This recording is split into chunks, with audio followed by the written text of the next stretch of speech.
quit drinking. And it's so interesting. And you're thirsty. Can we get Patty a drink? No. That's what You she know what means it by is? choked up You know what it teenager. is? Everybody Loves Raymond might look like just another lighthearted family sitcom, but behind the laughs and awkward family dinners lies a treasure chest of untold stories. The show gave us 9 years of unforgettable comedy, but what really went on behind the scenes when the cameras stopped rolling? Was everything as simple as it looked, or were there secrets, challenges, and unexpected moments that shaped the series into the classic we know today? From cast tensions to surprising behind-the-scenes decisions, the truth might just surprise you. Let's dive in and uncover 20 facts you probably never knew about the movie. 1. Ray Romano becomes the highest-paid actor on TV. The early 2000s came with a very shocking discovery. The sitcom Everybody Loves Raymond was not just a hit anymore. It had suddenly become a cultural giant. The show was so big that it even dominated Monday nights on CBS. At the very core of that success was Ray Romano. Ray was the stand-up comic who had once struggled for so long to get stage time in New York comedy clubs. His hard work finally paid off because in 2003, his career finally reached a jaw-dropping milestone, and he grew to become the highest-paid actor on television. According to the New York Times and People, Romano's salary climbed to an astonishing $1.8 million per episode during the show's final season.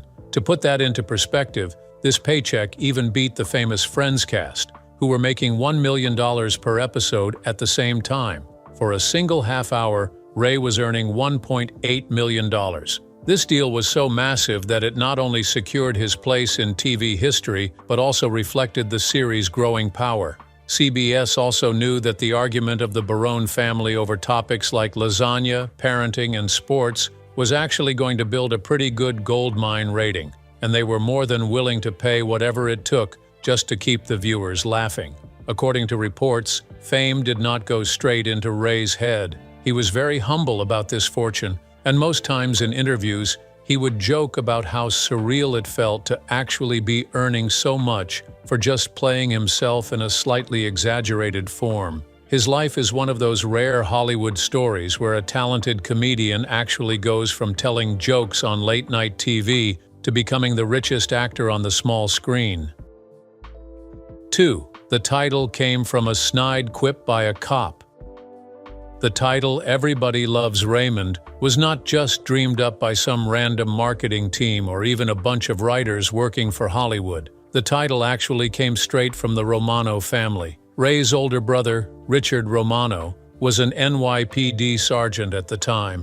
While Ray was chasing his stand-up career, Richard was working long, grueling shifts on the force. And when Ray started gaining attention, including an award for his comedy, Richard made a sarcastic remark that would go down in sitcom history. With a mix of sibling rivalry and dry humor, he muttered, "Everybody loves Raymond." It was meant as a joke, a jab at his brother's rising popularity. But the line stuck in Ray's head, and when the time came to create the sitcom, the phrase was pitched as the title. At first, Ray wasn't sold. He thought it made him sound egotistical, but producers, including David Letterman's Worldwide Pants Company, loved it. It was funny, catchy, and perfectly summed up the sibling tensions that the show would later explore through Ray and Robert Barone's on-screen rivalry.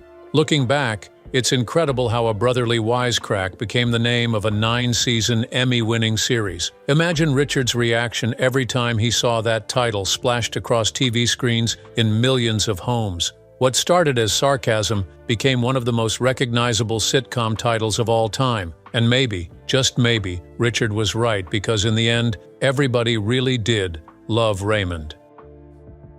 3. The creator got his start with a Frasier spec script. Phil Rosenthal wasn't a household name before Everybody Loves Raymond, but he was a hungry writer determined to break into television. His big break came not from original work but from what's called a spec script. A spec is an episode of an existing show written by an aspiring writer to prove their skill. Rosenthal's spec script for Frasier was so sharp, so perfectly in tune with the show's wit, that it caught the attention of Letterman's production company, Worldwide Pants. That script opened the door for Rosenthal to meet Ray Romano, who had recently appeared on The Late Show with David Letterman. Letterman was so impressed by Romano's comedy that he wanted to build a sitcom around him. But Romano needed the right creative partner, someone who could turn his stand-up into a believable sitcom world. With that, he hired Rosenthal, who was armed with the Frasier script as well as his personal family-inspired humor. One of the things that made Ray believe that Rosenthal was perfect for the job was his knack for blending intellectual sharpness with down-to-earth family squabbles. Rosenthal came from a family filled with strong personalities. His German-Jewish mother would later inspire parts of Marie Baron, and he instantly understood how to translate Romano's material into relatable, funny stories. Together, Romano and Rosenthal shaped what became Everybody Loves Raymond. Most people still say that if that script were non-existent, then Rosenthal would have never crossed paths with Romano. And if he didn't cross paths with him, then the Barone family would have never existed. To date, fans are so grateful that they crossed paths because that one practice script led to 9 seasons of sitcom gold. 4. Ray originally pitched a Seinfeld-style show. Everybody Loves Raymond was not always meant to be a family-centered sitcom. In the early days, Ray had a very different idea for this sitcom. Like many comedians of the 1990s, Romano was heavily influenced by the massive success of Seinfeld. His first pitch to CBS was a Seinfeld-style comedy where he would play a stand-up comic, hanging out in coffee shops, telling jokes, and living the bachelor life. But when Phil Rosenthal came into the picture, he immediately saw a problem. Seinfeld already existed, and it had perfected that style. Copying it would only invite unfavorable comparisons.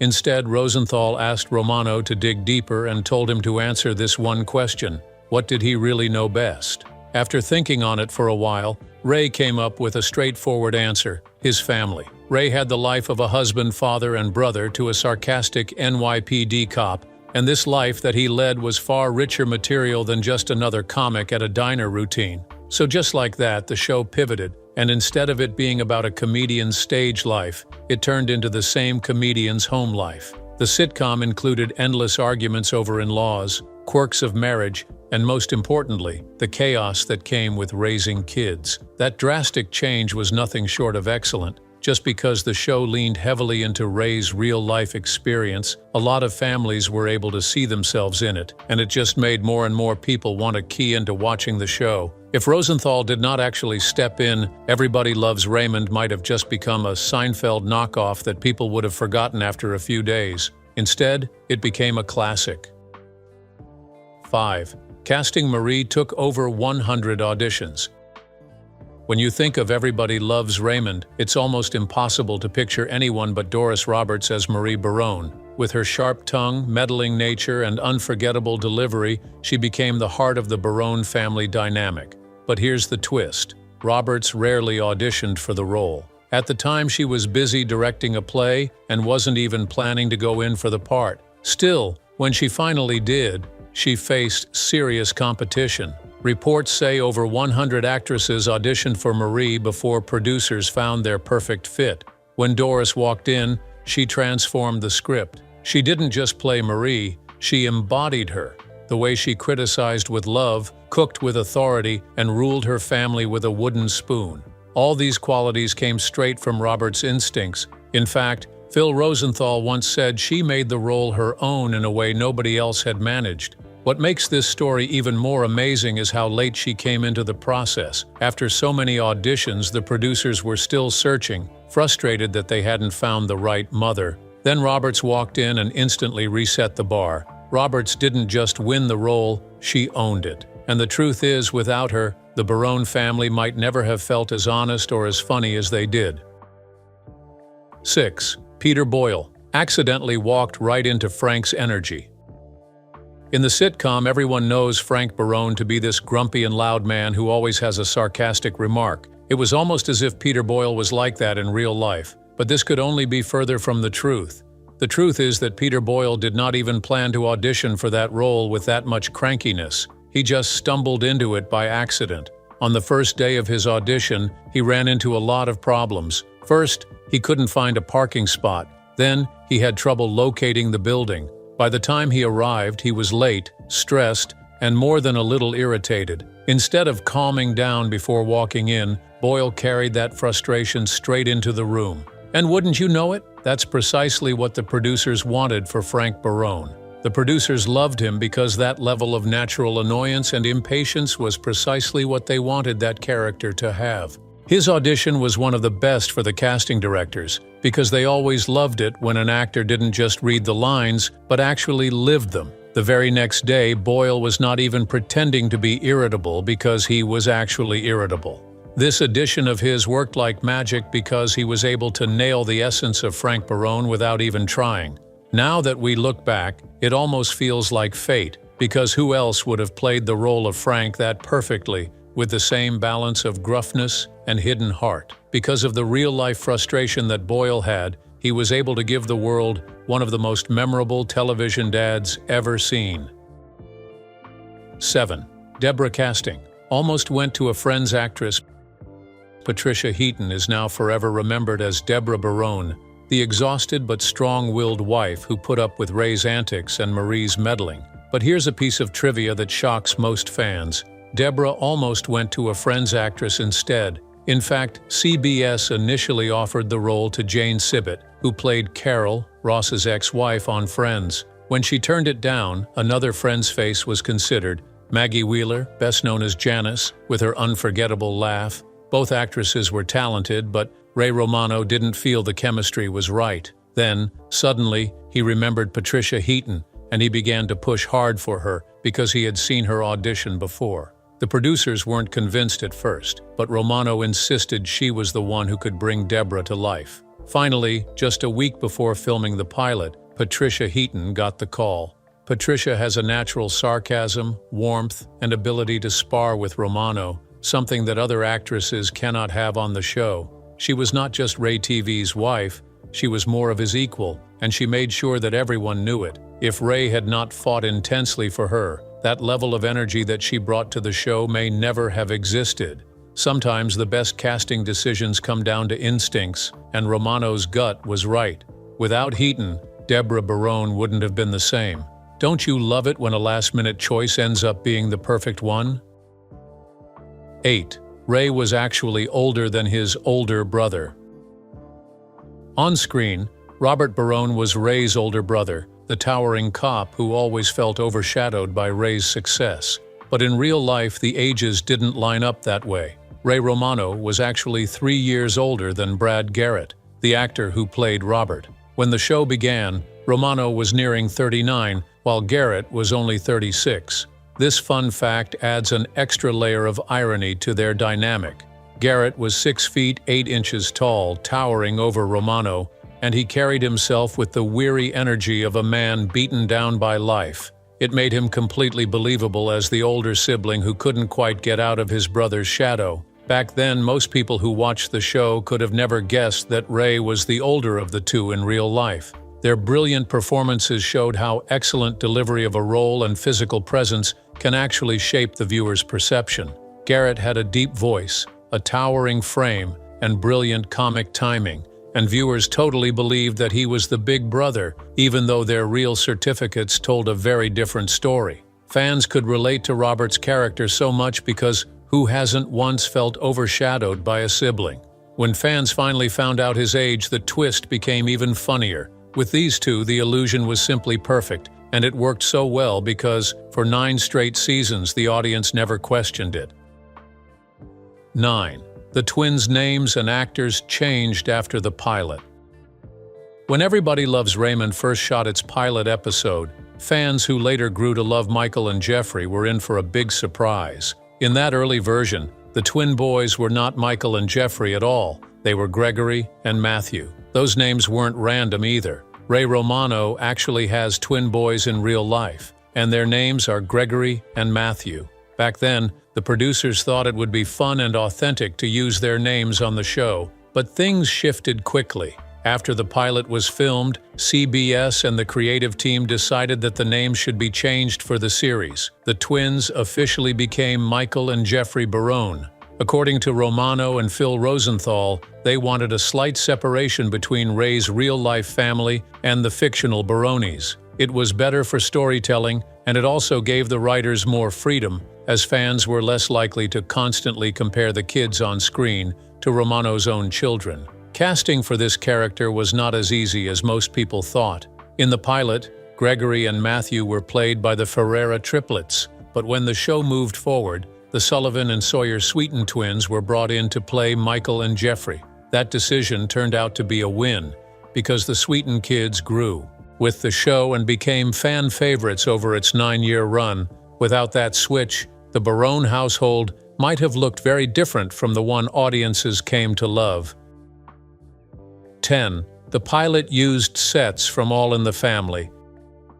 It's hard to picture the Barone family in any other home than their cozy Long Island setup, but during the very first pilot episode, Ray and Deborah's house, and even Marie and Frank's, weren't explicitly designed for them. Instead, the production borrowed sets from another legendary sitcom, All in the Family. CBS had a long history of producing sitcoms, and recycling sets for pilots was a way to save money and expedite production. When Everybody Loves Raymond shot its test episode, they didn't yet have custom-built sets, so Ray's living room, Marie's kitchen, and parts of the neighborhood were actually recycled pieces of the All in the Family stage design.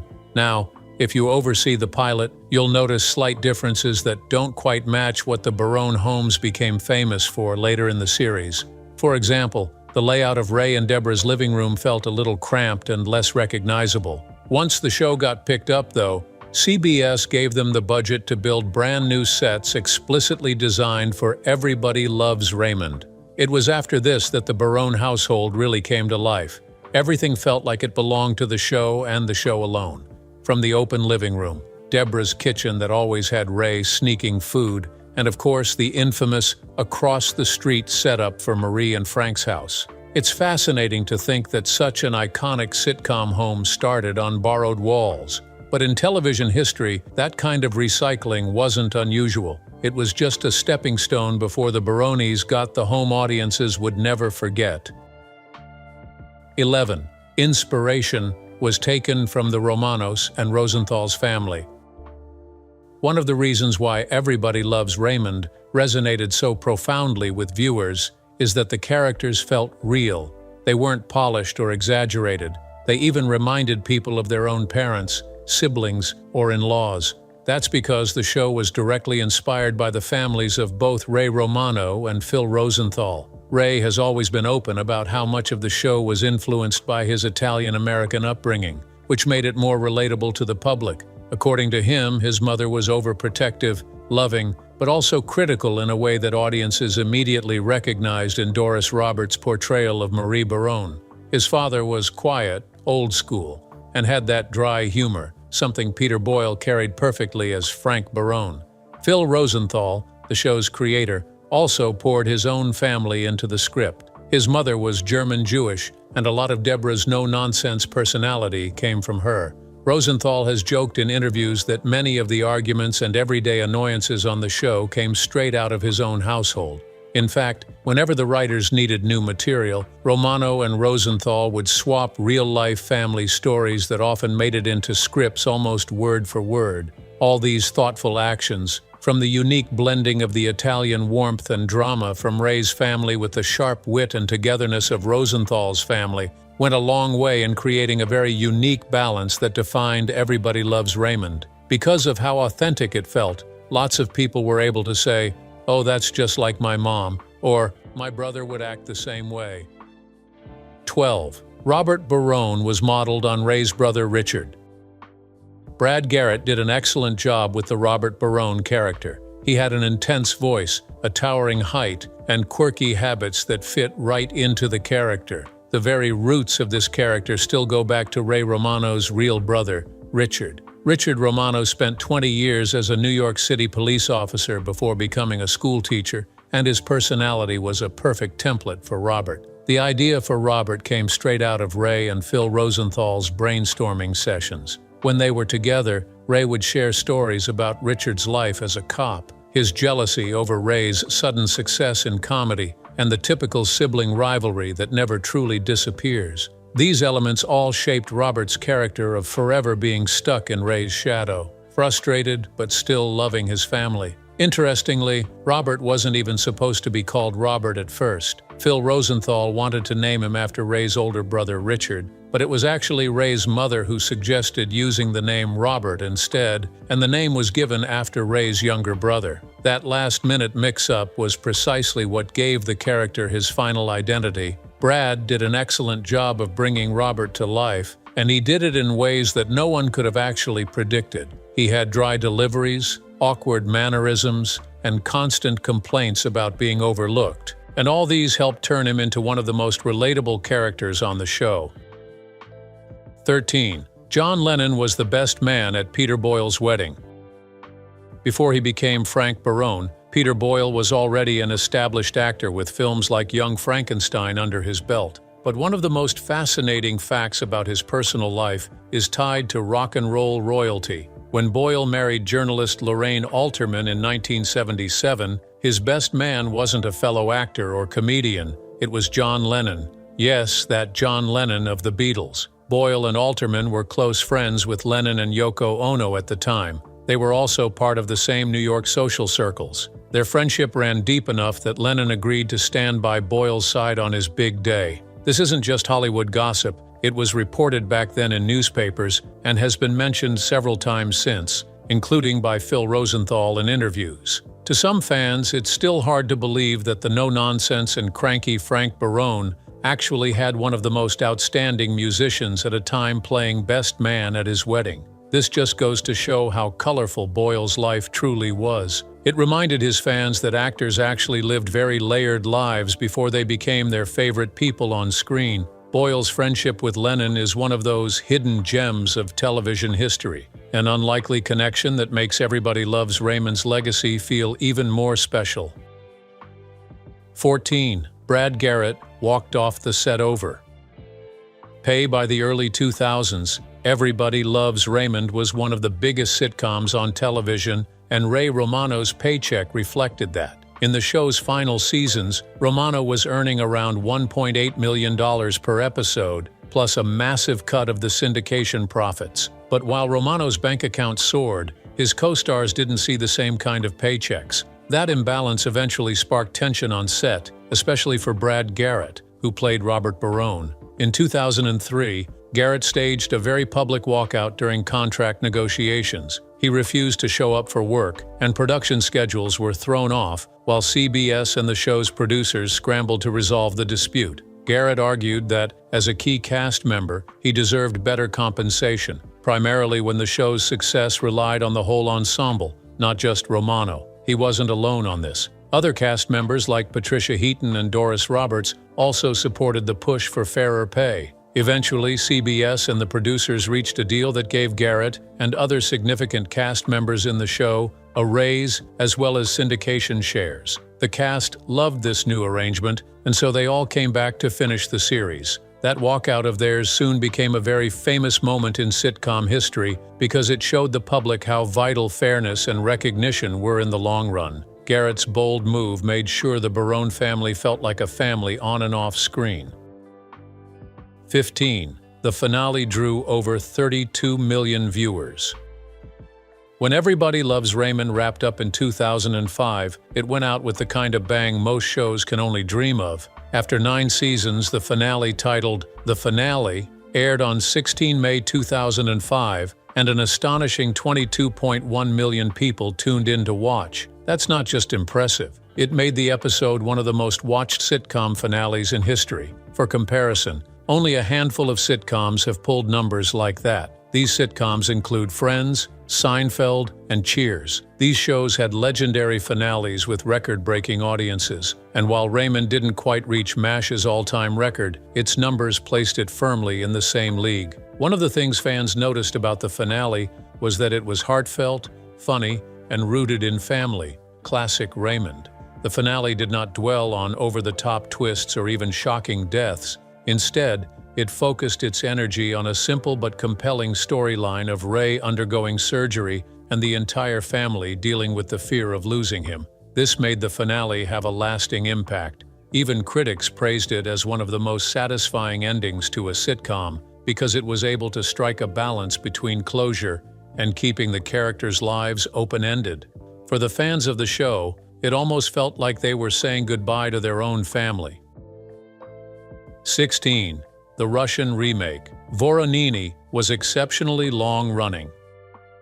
When Everybody Loves Raymond ended, its story didn't stop there. The concept of a funny, meddling family proved so universal that the show was adapted into a series around the world. The most successful remake came from Russia, where it was transformed into Voroniny. It was launched in 2009, and Voroniny quickly became a massive hit, running for over 500 episodes. This made it one of the longest-running adaptations of any American sitcom. In fact, it outlasted the original Everybody Loves Raymond by a wide margin. The Russian version followed the same premise: a sports writer living across the hall from his nosy parents, constantly caught between his wife and his mother. The cultural similarities between American and Russian family dynamics made the remake especially relatable. Audiences in Russia identified with the meddling mother, the overbearing father, and the sibling rivalry. The show soon grew so well and became a massive success that it became the focus of the 2010 documentary Exporting Raymond, which was directed by Phil Rosenthal himself. In that particular film,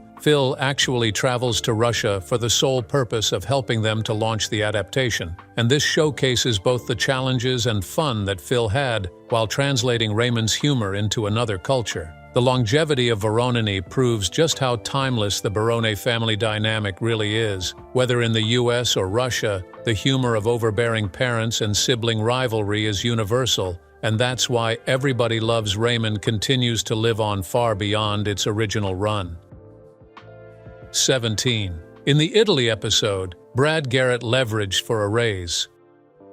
The Italy episodes are some of the most beloved in Everybody Loves Raymond. It was filmed in the charming town of Anguillara Sabazia near Rome in 2000, and it is a two-part story that took the Baronese out of Long Island and into a whole new world of pasta, scenery, and family chaos. But behind the scenes, the trip almost didn't happen because Brad Garrett, who played Robert, saw it as the perfect time to demand a raise. At that point in the series, Ray Romano was already earning a staggering salary, while the rest of the cast lagged far behind. Garrett knew how important Robert was to the show. He knew that he wasn't just the moody, overshadowed brother, he was a fan favorite. So, when negotiations for the Italy trip began, Garrett refused to participate unless he got better pay. It was a bold move, but it worked. CBS and the producers gave in, bumping his salary to keep him in the mix.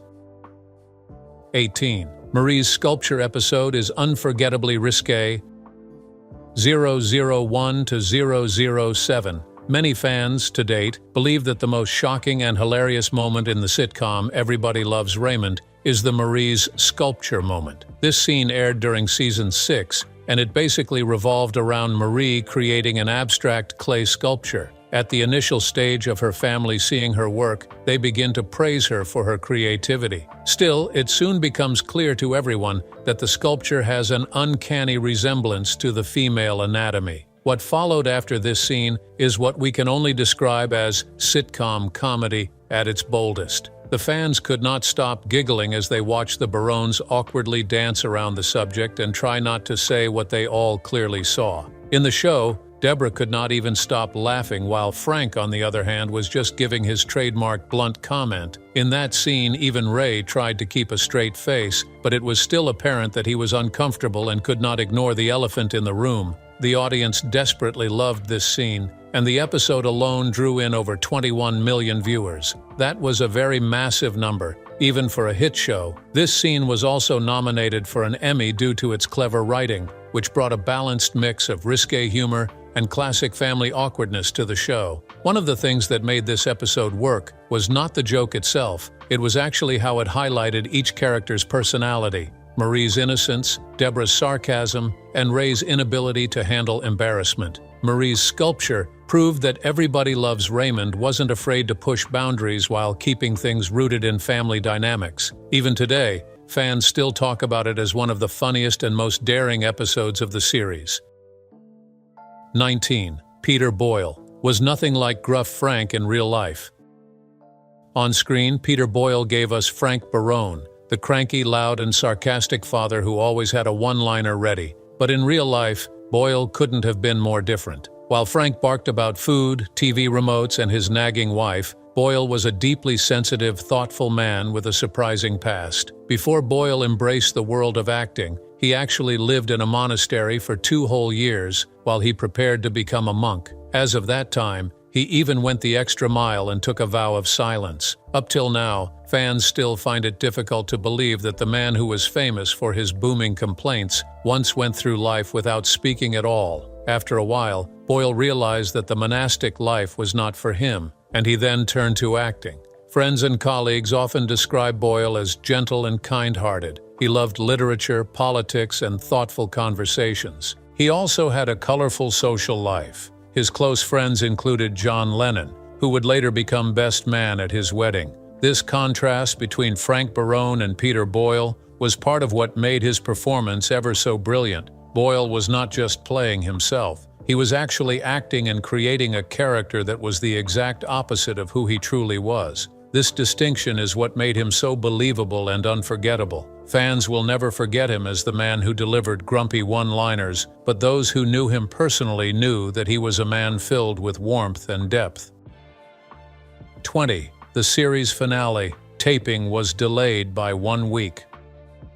When it was time to tape Everybody Loves Raymond's final episode, the cast discovered an unexpected twist. Patricia Heaton had lost her voice. She came down with laryngitis so sudden and severe that, as the show was about to begin, her voice simply wasn't there anymore. With the live studio audience already seated and anticipation high, the producers had no choice but to postpone the taping. The audience was sent home and told to return a whole week later to watch the finale live. But the hiccup didn't end with Heaton. When they rescheduled, Doris Roberts also found her voice failing, and Peter Boyle caught a cold. Even the wrap party had to wait. As Phil Rosenthal recounts, the episode ultimately became the most rehearsed one of the series. Finally, by Friday, everyone had recovered, and the finale was shot smoothly just a week later than planned. It's a little backstage drama that made the finale even more memorable, proof that sometimes the real stories behind a show are just as compelling as what happens on screen. So, which of these facts surprised you the most? Did you already know some of them, or did they give you a whole new perspective on the show? Let us know your thoughts in the comments. And if you enjoyed this deep dive into Everybody Loves Raymond, don't forget to like, share, and subscribe for more amazing behind-the-scenes stories from your favorite shows.